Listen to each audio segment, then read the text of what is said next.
Plus que quelques heures avant le quart de finale retour de la Champions League Los Chavales entre le Real Madrid et Arsenal. Petite vidéo pour les dernières infos avant ce match-là, puisque Carlo Ancelotti et Jude Bellingham se sont présentés en conférence de presse en vue de ce quart de finale retour et on va justement en parler. Vamos!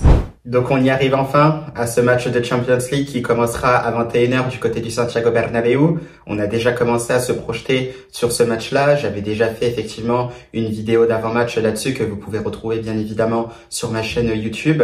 Et là, comme je le disais en début de vidéo, c'est Carlo Ancelotti, entraîneur du Real Madrid, et Jude Bellingham, milieu de terrain du Real Madrid, qui se sont présentés en conférence de presse, qui ont parlé justement de cette possible remontada dans un premier temps. Et surtout, on va voir aussi cette liste des joueurs convoqués par Carlo Ancelotti pour cette confrontation retour face aux Gunners d'Arsenal. Et on voit tout de suite qu'il y a des retours, notamment celui-là de Dani Ceballos et de Aurélien Tchouaméni. Ceballos parce qu'il était blessé et Aurélien Tchouaméni parce qu'il était suspendu pour ce quart de finale aller du côté de l'Emirates. Un Aurélien Tchouaméni qui aurait beaucoup manqué selon nos analyses de ce match aller. Et surtout, Camavinga, bien évidemment, suspendu puisqu'il a pris un carton rouge assez stupide lors du match aller. Au niveau des petits pépins aussi, on a Ferland Mendy qui n'est toujours pas revenu de blessure. Pareil pour André Lunin. Sinon, pour le reste, c'est vrai que ça reste du classique. On sait déjà que Dani Carvajal et Eder Militao, eux, sont forfaits toute la saison. Donc, bien évidemment, ils ne sont pas dans la liste pour ce match-là face à Arsenal. Donc c'est à Carlo Ancelotti, comme on le disait, qui s'est présenté en conférence de presse. Et c'est vrai que par moment, j'étais assez content des réponses qu'il a données en conférence de presse, même si par moment ça pouvait m'agacer. Alors j'ai bien aimé effectivement quand il disait qu'il faudra jouer avec la tête, parce qu'évidemment face à cette équipe d'Arsenal, pour espérer faire une remontada, il ne faudra pas aller à l'abordage beaucoup trop rapidement. C'est vrai qu'il y a 90 minutes pour marquer ses 3 buts en fonction des scénarios qui sont tout à fait possibles. C'est un Real Madrid qui ne devra pas aller à l'abordage dès les premières minutes, qui devra rester concentré et jouer avec sa tête. Puis il en a rajouté avec une deuxième aussi quand il dit qu'il faudra jouer avec du cœur, parce qu'effectivement on joue aussi pour les supporters aussi qui sont tous derrière les joueurs pour faire de cette nuit une nouvelle nuit magique tout simplement. Les joueurs effectivement joueront pour le club. On sait que le Real Madrid en Ligue des Champions c'est assez spécial. Certes effectivement la situation est très compliquée. Il se peut effectivement que on ne passe pas tout simplement, ce qui paraîtrait assez logique, mais tout est possible. On y croit, les joueurs y croient, tout le club y croit et c'est pour ça justement qu'il faudra jouer avec du cœur, comme le dit tout simplement Carlo Ancelotti. Et le troisième argument, tout simplement, c'est qu'il faudra jouer avec une paire de effectivement, parce que ces derniers temps, ou voire même depuis le début de la saison, ça a beaucoup trop manqué pour le Real Madrid. Un Real Madrid qui jouait tout simplement un peu sans âme. Par moments, on avait l'impression que ça ne jouait pas avec réflexion, que ça manquait justement de paire de et Carlo Ancelotti l'a bien signalé en conférence de presse. Je pense que les joueurs sont au courant, ils sont avertis. Je pense qu'il y a eu des speeches lors des dernières séances d'entraînement avant cette confrontation retour. Maintenant, c'est aux joueurs aussi de faire cette différence-là pour espérer quelque chose de beau ce soir du côté du Santiago Bernabéu. Donc, je me dis qu'au final, ces paroles sont très bien. Je pense que ces paroles aussi sont les bienvenues. Maintenant, il ne faut pas oublier que ça reste avant tout de la com'. À voir maintenant si les joueurs le mettront en place. Ça, effectivement, ça reste beaucoup plus difficile. Donc là-dessus, quand même, j'étais quand même assez satisfait des paroles de Carlo Ancelotti. Mais d'un autre côté, je me dis, pourquoi tout simplement attendre qu'on prenne 3-0 face à Arsenal pour commencer à réagir? Alors après, certes, le Real Madrid est un club effectivement spécial qui attend par moment d'être dans des situations extrêmement compliquées pour commencer à se réveiller. Mais c'est dommage parce que certes, on a cette possibilité-là de se qualifier en fonction de ce qu'il se passe. Mais certes, il est probable aussi qu'on se fasse éliminer donc ce soir face à Arsenal. Et là, à ce moment-là, ça laisserait place à des regrets puisqu'on attend effectivement d'être dans des situations complètement défavorables pour commencer à réagir. Et ça, c'est vraiment très frustrant.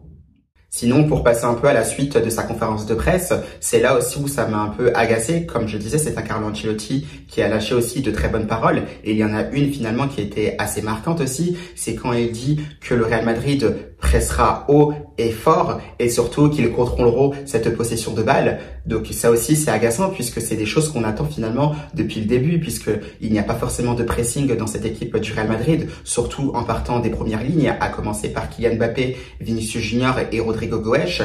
Là-dessus, c'est vrai qu'on se fait éliminer beaucoup trop facilement et ça expose trop facilement nos milieux de terrain puis nos défenseurs, tout en sachant qu'aujourd'hui on est dans un football moderne, donc un football où c'est toute une équipe par moment qui se projette vers l'avant. Il y a des déplacements, il y a même les latéraux qui jouent très très haut, des latéraux aussi qui se déplacent vers l'intérieur du jeu, donc tout simplement avec des dépassements de fonction, et ça on le sait maintenant, ça perturbe beaucoup le bloc adverse. Donc sur ça, je comprends pas pourquoi on attend effectivement d'être dans cette situation pour avoir de telles paroles. Toujours est-il que ces paroles ont été dites, maintenant ça reste que des paroles, à voir encore une fois si ce sera mis en place durant ce match face à Arsenal. Parce que quoi qu'il arrive, dans ce match-là, oui, si le Real Madrid veut revenir, il faudra presser haut, fort et contrôler la possession du ballon, ce qu'on n'a pas vu jusqu'à présent, donc on verra bien. Cependant, en soi, c'est un Carlo Ancelotti à son habitude qu'on a vu finalement en conférence de presse, un tacticien italien assez serein. Il sait effectivement que tout est possible au Santiago Bernabéu. Maintenant, il ne faut pas compter que sur le facteur de l'histoire. Il faudra mettre aussi beaucoup de qualité dans le jeu. On veut une équipe du Real Madrid qui soit appliquée de la première à la dernière minute, que ça soit dans les courses, mais aussi au niveau de la technique, que ça soit des passes, des tirs, des interventions défensives, de tout, parce que pour bouger cette équipe d'Arsenal, effectivement, qui a 3 buts d'avance, il faudra être bon pendant 90 minutes, voire 120 avec les prolongations. Donc on attend ça du Real Madrid, on espère que les joueurs répondront à nos attentes. Et pour rappel aussi, c'est un Carlo Ancelotti qui joue quasiment sa tête ce soir face à Arsenal, puisqu'on le sait, s'il n'y a pas forcément de remontada. C'est ce qu'ont dit aussi les journalistes espagnols, on peut le voir à la une de Marca qui était sortie, je crois c'était la semaine dernière, où on dit qu'Ancelotti peut être tout simplement en danger en cas de défaite en Ligue des Champions ce soir, en cas d'élimination tout simplement, tout en sachant qu'il y a un ballottage défavorable en Liga. Et c'est vrai que pour cette finale de Copa del Rey face au Barça la semaine prochaine, c'est vrai que le Real Madrid n'est pas forcément favori. Donc c'est vrai que Carlo Ancelotti est en danger, mais comme à son habitude, on l'a vu serein en conférence de presse et il est sûr de pouvoir faire quelque chose de beau ce soir. On attend de voir encore une fois. Et puis par la suite, c'est Jude Bellingham qui s'est présenté en conférence de presse. Alors un Jude Bellingham qui aura répondu aux questions bien évidemment des journalistes. On sait qu'il y a eu cette rumeur aussi avec Antonio Rudiger pour une altercation entre les deux joueurs. C'est vrai que là-dessus, je pense qu'on en a beaucoup fait parce qu'effectivement, des embrouilles entre les joueurs du Real Madrid, c'est pas la première fois qu'il y en a. On en a vu précédemment, que ça soit pour en venir aux mains sur certains mots, sur certaines critiques qui auraient pu être faites donc dans le dos des joueurs. Ça, c'est quelque chose qui arrive, c'est normal. On le sait, notamment quand on est dans le monde du football, tout ne peut pas toujours aller bien. Et là-dessus, il y a eu une petite altercation entre Rudiger et Jude Bellingham. C'est vrai que ce n'était pas le meilleur moment. C'est vrai que c'était un peu du pain à donner, notamment aux médias. Mais moi, voilà, je le sais, c'est des choses qui arrivent. Maintenant, je pense que les joueurs savent dans quelle direction aller et on attend justement de voir ce qu'il se passera dans ce match-là. Toujours est-il que Jude Bellingham, a répondu à cette question-là. C'est des choses qui ont été réglées et il s'est projeté aussi sur ce match-là. Il y avait qu'un seul mot, effectivement, qui revenait justement sur ce match-là face à Arsenal. C'est le mot remontada, donc une remontée, donc renverser la vapeur du côté du Santiago Bernabéu. Les joueurs savent qu'ils sont capables de le faire. Jude Bellingham l'expliquait aussi en conférence de presse qu'il faudra courir beaucoup plus, nettement plus qu'au match aller, tout en sachant qu'on sait maintenant que beaucoup des joueurs du Real Madrid courent très très peu en Ligue des Champions. Quand on compare aux autres équipes tout simplement qui sont encore dans la course ou qui ne le sont plus tout simplement, on voit que ça court nettement plus que le Real Madrid et il est logique finalement de penser que le Real Madrid est l'équipe qui mérite le moins tout simplement de passer en demi-finale de Champions League au vu de ce qu'ils ont montré lors du match aller, mais surtout depuis le début de la saison. Donc c'est un Jude Bellingham qui a été vraiment très très clair à ce sujet-là. Il a dit effectivement qu'il y avait pas mal de vidéos qui ont circulé sur les réseaux sociaux par rapport aux encouragements des fans, puisqu'il circule aussi sur les réseaux sociaux, il voit effectivement ce qu'il se passe. Alors j'espère que ça l'a motivé parce qu'on attend une grande nuit ce soir, mais je pense que les joueurs d'Arsenal sont aussi au courant de tout ça. Bien évidemment, les Gunners ne vont pas se laisser faire, donc ça va être une bataille très très serrée et il faudra être concentré de la première à la dernière minute. Donc voilà, c'était à peu près le résumé des mots de Jude Bellingham dans cette conférence de presse. Un Jude Bellingham très très motivé pour marquer l'histoire une nouvelle fois pour le Real Madrid. Pareil aussi de l'autre côté pour Arsenal, où on a vu quand même des Gunners assez sereins avant le match. On verra bien si ce sera pareil lorsqu'ils seront sur la pelouse du Bernabéu, tout en sachant qu'ils ont raison d'être confiants pour ce match-là. Ils ont quand même 3 buts d'avance, donc c'est un Mikel Arteta qu'on a vu assez serein. Il sait le défi qui l'attend. Il sait aussi que son équipe peut gagner encore plus en confiance si elle arrive à sortir de ce match-là du Santiago Bernabéu avec la qualification pour les demi-finales. Donc voilà, les Gunners sont conscients justement de l'exploit qu'il y a à faire au Santiago Bernabéu et ils vont pas lâcher l'affaire comme ça. Pareil aussi du côté de Mikel Merino qui a aussi parlé, je sais pas si c'était en conférence de presse lui par contre, mais toujours est-il qu'il a dit que le résultat influence toujours. Ça c'est clair et net, c'est les Gunners qui ont gagné 3-0, bien évidemment qui n'ont pas forcément de raison à attaquer, mais par contre ce qu'ils peuvent faire très bien, c'est de casser le rythme de ce match avec leur qualité technique, avec de très bonnes phases de possession, un Real Madrid effectivement qui sera obligé d'aller chercher le ballon, d'aller presser haut. Et justement, c'est une équipe d'Arsenal qui peut jouer dans le dos de la défense madrilène avec des attaquants rapides comme Martinelli ou Bukayo Saka qui aura mis David Alaba extrêmement en danger lors du match aller. Donc je pense que Mikel Merino tout simplement a raison de dire que ce score influence. C'est une équipe d'Arsenal qui devra évidemment pas trop reculer parce que là, elle peut s'exposer à un très grand danger, surtout si les joueurs du Real Madrid sont dans un très grand soir, ce qu'on espère fortement du côté du Santiago Bernabéu. Donc voilà pour cette conférence de presse qui a été quand même assez intéressante, que ça soit par les mots de Carlo Ancelotti, de Jude Bellingham, voire de Mikel Arteta aussi. Maintenant, on attend effectivement que ce match commence, donc à 21h. On sait qu'il y a des petites rumeurs qui sont sorties au niveau des compositions d'équipe, notamment celle du Real Madrid sur laquelle je vais me concentrer principalement. Alors c'est vrai qu'il n'y aura pas forcément de surprise dans le sens où Thibaut Courtois devrait commencer dans les buts, tout simplement. Maintenant, c'est à voir parce que on sait qu'il y a pas mal de rumeurs qui sont sorties. On sait effectivement que dans les séances d'entraînement, Raúl Asensio aurait commencé en tant que latéral droit. On retrouvait Tchouaméni avec Rudiger dans l'axe.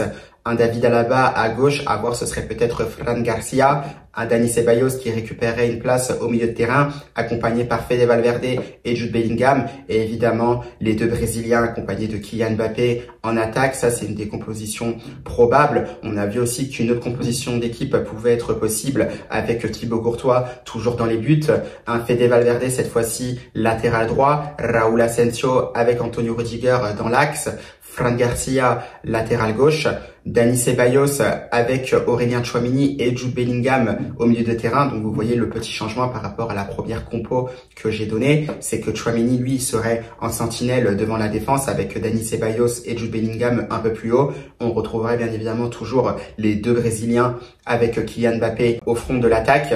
Et sinon, encore une fois, il y a une 3e composition d'équipe qui peut être possible, donc toujours avec Thibaut Courtois dans les buts, avec Fede Valverde en tant que latéral droit, Raúl Asensio et Antonio Rudiger toujours dans l'axe, Fran Garcia à gauche, et là ce serait peut-être la petite surprise à voir si ça se fait ou pas. Si c'est le cas, je vous avoue, je ne serais pas surpris, mais on retrouverait peut-être un 4-4-2 en losange ou en diamant, selon ce que vous préférez appeler.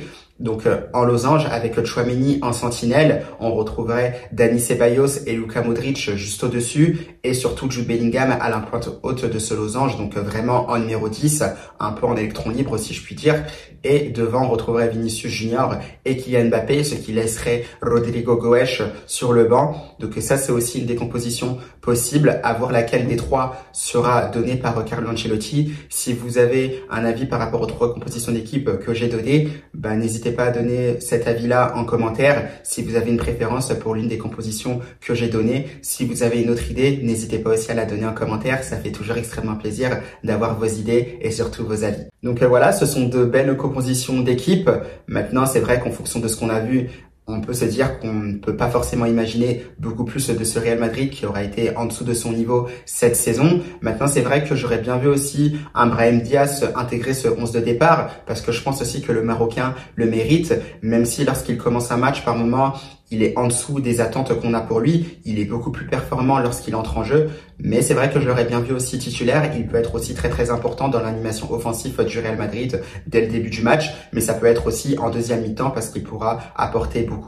Et surtout, on peut avoir Endrick aussi, parce que je pense qu'Endrick avait aussi bien commencé les matchs quand on faisait appel à lui. Il a souvent marqué. Bon, c'était souvent en Copa del Rey. Il l'a fait aussi lors de la première journée en Champions League. Un Endrick qui a aussi beaucoup de caractère. On le voit, il a aussi cette grinta. Il peut apporter beaucoup au Real Madrid. Donc, à voir s'il a la possibilité de rentrer en jeu face à Arsenal. Ce sont les choix de Carlo Ancelotti et de son staff. On attend bien évidemment de voir. Et bien voilà, Los Chavales, tout est en place pour ce match entre le Real Madrid et Arsenal. Une qualification pour les demi-finales de la Champions League à la clé. Qui va rejoindre le PSG en demi-finale, Arsenal ou le Real Madrid? Eh bien moi je vous dis juste à vos pronostics. Nous bien évidemment on se retrouvera ce soir pour un débrief d'après-match. On espère bien évidemment, on y croit fort que ce sera pour une qualification historique du Real Madrid en demi-finale. Donc maintenant messieurs, Jude Bellingham, Kylian Mbappé, Vinicius Junior, Rodrigo Goes, Fede Valverde, Rudiger, Asensio et compagnie. C'est à vous de jouer maintenant. On compte évidemment sur vous.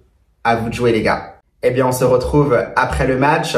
J'espère que vous allez profiter de ce match-là, que vous allez vous régaler parce que je pense que ça va être un très beau match. Et moi, je vous dis tout simplement, à la Madrid!